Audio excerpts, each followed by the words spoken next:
undermine the functioning of the government. That's what we're going for here. We're going for a deal that's smarter than the across-the-board tax that actually kickstart the economy. The Republicans have passed two different versions in the House. You've got to wait till the Senate does something, and then hopefully they can come together in conference and send it to the president for a signature. I mean, that's what we want to happen. It looks like Harry Reid is going to move something February 25th.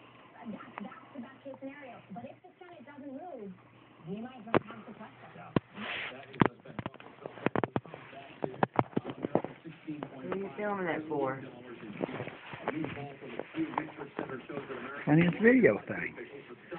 Taking this can down the road. 72% of Americans say deficit reduction should be a top priority for the president and for Congress. And that's up 19 percentage points in the last 4